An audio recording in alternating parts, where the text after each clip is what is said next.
Hola, ¿qué tal? ¿Cómo estás? En esta ocasión vamos a hablar de otro tema, un tema que me han estado solicitando muy a menudo y tiene que ver, realmente este es el inicio de varios temas, porque me han estado preguntando mucho de turbocargadores, de supercargadores y es un tema que sí voy a atender, pero para poder sacarle todo el jugo a esos temas, primero necesitamos empezar por la base, que tiene que ver con la presión atmosférica. Y en esta ocasión de eso te quiero hablar. Son dos temas realmente. Te voy a hablar de la presión atmosférica y del combustible porque van relacionados. Por un lado, pues tiene que ver con el aire y por el otro, pues con el combustible. Entonces, te voy a hablar de los dos temas. Vamos a conjuntar aire y combustible. Y en combustible nos vamos a meter, como puedes ver por aquí, vamos a hablar del octanaje de la gasolina. Voy a hablar básicamente de gasolina. Por ahí te dejaré ver algo con diésel también. Pero vamos a empezar. Vamos a empezar con el tema del aire. Y el primer punto del que te quiero hablar, pues tiene que ver, obviamente, con la presión atmosférica. Vamos a hablar de esa parte, de lo que es la presión atmosférica y de dónde sale. Tú sabes que la atmósfera es toda esta capa de gases que rodean a la Tierra. Y la atmósfera, la que genera la presión atmosférica, básicamente llega hasta la mesósfera. Como puedes ver, como por aquí. Aquí está la Tierra, como hasta acá, hasta la mesósfera. De eso es de lo que te estoy hablando, que va a generar la presión atmosférica.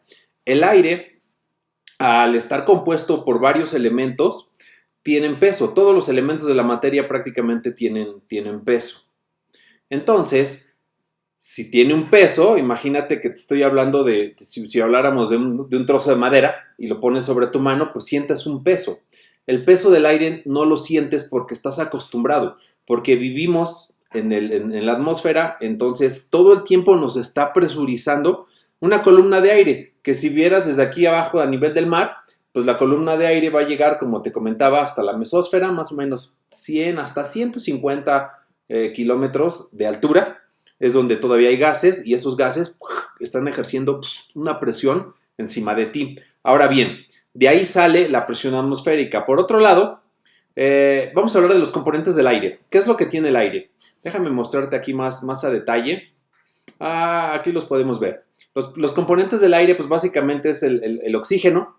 Del oxígeno te estoy hablando que hay aproximadamente un 20%. Un 20% de los gases son oxígeno. Está el hidrógeno, que el hidrógeno pues prácticamente está también ahí, carbón o carbono, nitrógeno, que es el gas más representativo, es de lo que más hay, casi un 80%, un 79% es lo que hay, pero es prácticamente todo. Y ahí hay más componentes como el dióxido de carbono, que es lo que exhalamos y que es lo que sale por el escape también del auto, agua, ozono, óxidos de nitrógeno, etc. Pero ahorita de lo que me quiero ocupar es de lo que consideramos como el aire limpio, lo que respira el motor y lo que respiramos nosotros. Entonces, básicamente, como te comentaba, nitrógeno, oxígeno y otros gases en concentración de 1% esos otros gases. Ahora, déjame mostrarte aquí siguiente tema, que es bien interesante también. Todo el mundo sabe que el aire se comprime y se expande. Veíamos en otro video, en el de las llantas, la presión. Ahí el aire está comprimido. Fue comprimido, eso quiere decir que las moléculas de aire se acercan entre ellas y se comprimen. Aquí tengo yo unas moléculas de aire a escala. Si esto fuera aire, pues el aire se puede comprimir y hacerse pequeñito, pequeñito, pequeñito. Y se puede expandir, se comprime, se expande, se comprime, se expande. Ahora, en la presión atmosférica sucede lo mismo y eso es muy interesante porque eso es lo que incrementa el desempeño de tu motor o le resta potencia. Aquí tenemos dos ilustraciones sencillas. Una a nivel del mar, puedes ver que esta está al nivel del mar y lo que está en color verde, todo esto que está en color verde es la columna de aire. Esa columna de aire es la atmósfera. Puedes ver que a nivel del mar la columna de aire es más grande. Pero en una montaña, si tú vives en una ciudad alta, pues la columna de aire se hace más pequeñita.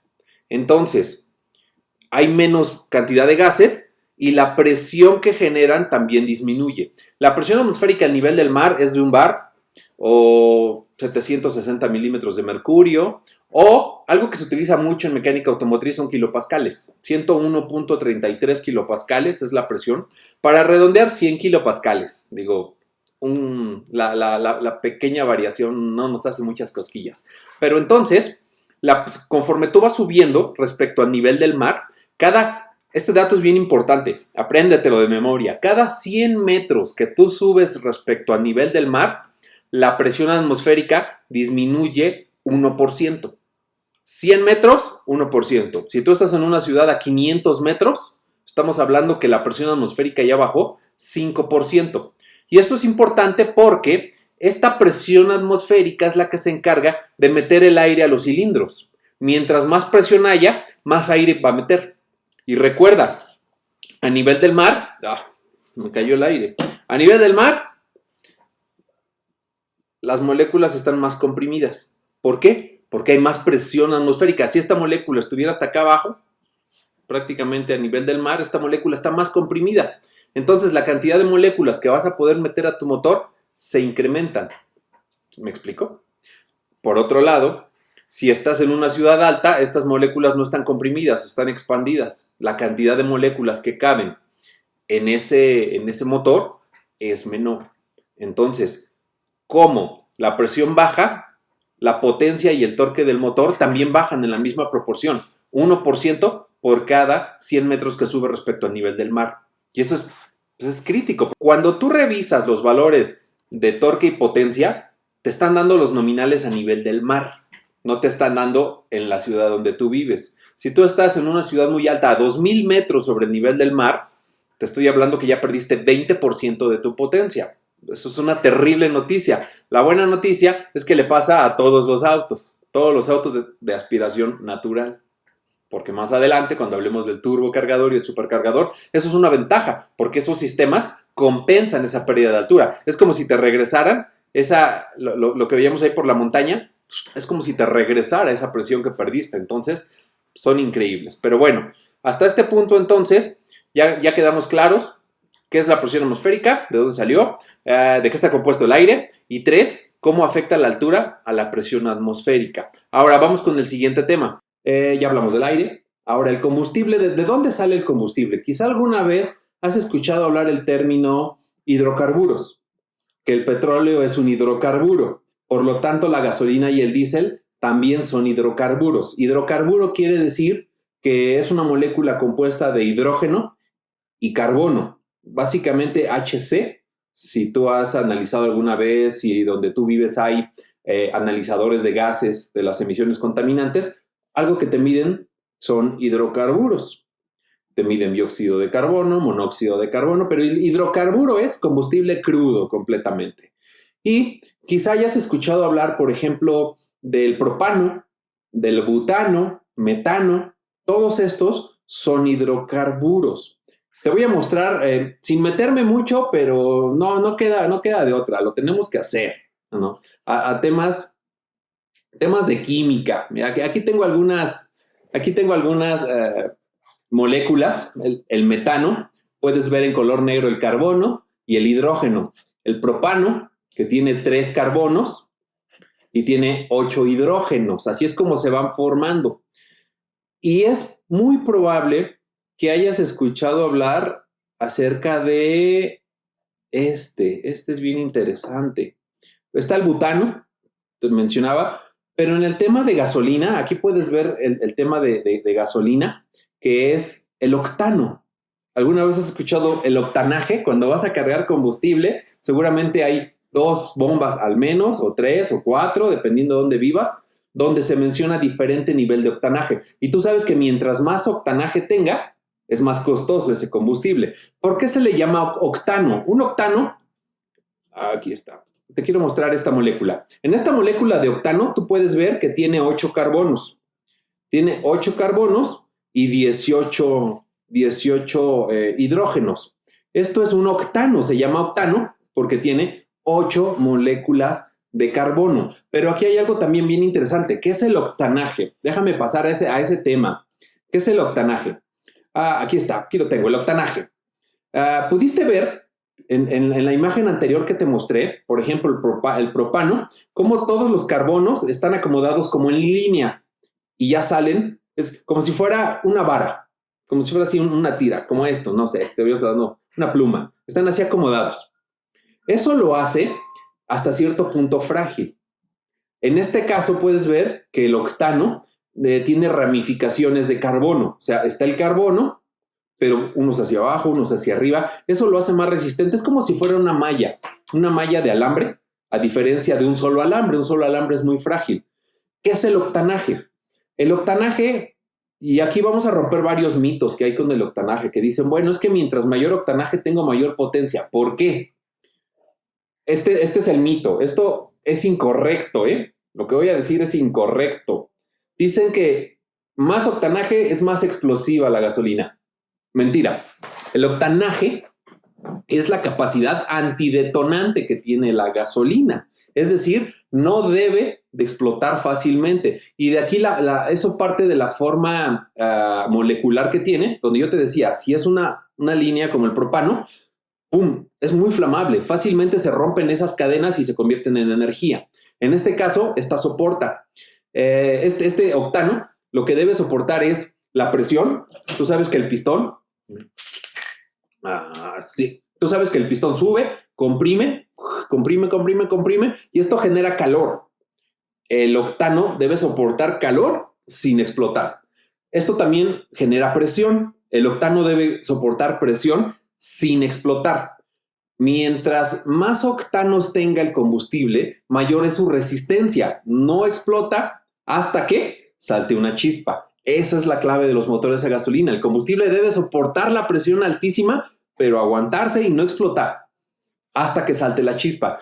A diferencia de un motor diésel. Un motor diésel, lo que se comprime es solo aire, se calienta el aire, se inyecta el combustible y el combustible ahí tiene otra cadena molecular que se llama cetanos, que esa cadena es inestable. Realmente no necesita de mucha presión y mucho calor y arde fácilmente. Por eso en el motor diésel se manejan cetanos. Ahí andan en valores de 50, 60 el número de cetano. Es bueno. Pero hablar de un motor a gasolina, en este caso hay diferentes valores de octano. ¿Cuál reconoces tú? 87, 91, 92, 93. Donde yo vivo hay dos. Hay de 87 y de 92. ¿Qué quiere decir esto? Esto quiere decir que el número de octano podríamos decir, es toda una fórmula, pero así concretándolo, sería como el porcentaje que tiene cada litro de combustible que te dan. Aproximadamente, si estamos hablando del de 87% tiene octanos, isooctanos para ser más precisos, y el resto tiene otras cadenas moleculares. Lo quieres más puro, quieres más isooctanos, más octanos, entonces sube a 92, pero también sube el precio. ¿Qué combustible es el recomendado? Aquí yo te voy a dar una clave. Si la presión que se genera dentro de tu motor es alta, utiliza combustible de más octanaje. ¿Cuánto es alta? Por lo general, motores que tienen relación de compresión de 10.5 a 1, ya te recomiendo combustible de 92 o 93 octanos. Si tienes menos, un 9 a 1, un 9.5 a 1, todavía puedes utilizar combustible de bajo octanaje. Pero si ya tu motor genera más presión, tienes que utilizar combustible de alto octanaje. No se diga si es turbocargado o supercargado, pues ahí estás obligadísimo a utilizar combustible de alto octanaje. Porque si no lo utilizas, va a haber un problema. El problema es que si tienes combustible de 87 octanos, lo empiezas a comprimir y el combustible explota solo. Ya no aguantó porque tiene pocos octanos.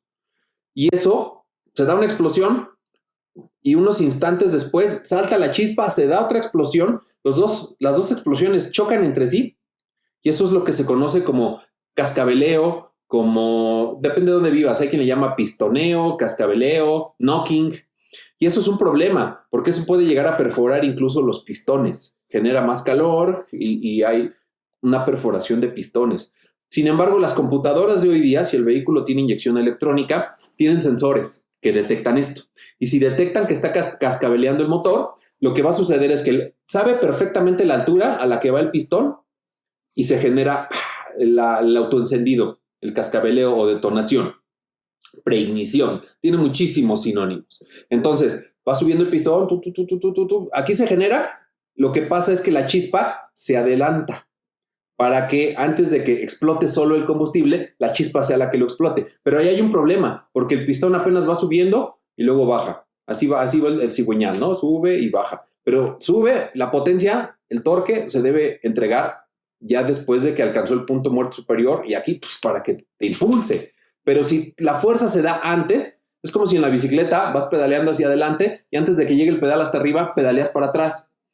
No tiene sentido. Vas a perder potencia, vas a perder torque, pero no va a haber cascabeleo. Y esto es todo un tema, porque aunque no estás teniendo cascabeleo, no estás sacando todo el buen desempeño que te daría tu motor. Entonces, recomendación, utiliza el combustible adecuado para tu motor. Relación de compresión 10:1, 10.5:1 para arriba, de alto octanaje. El más que puedas tener en tu región. Entonces, espero que no tengas dudas hasta aquí. Voy a seguir avanzando. Veníamos de presión. Estoy hablando de combustible. Vamos a seguir avanzando con el tema.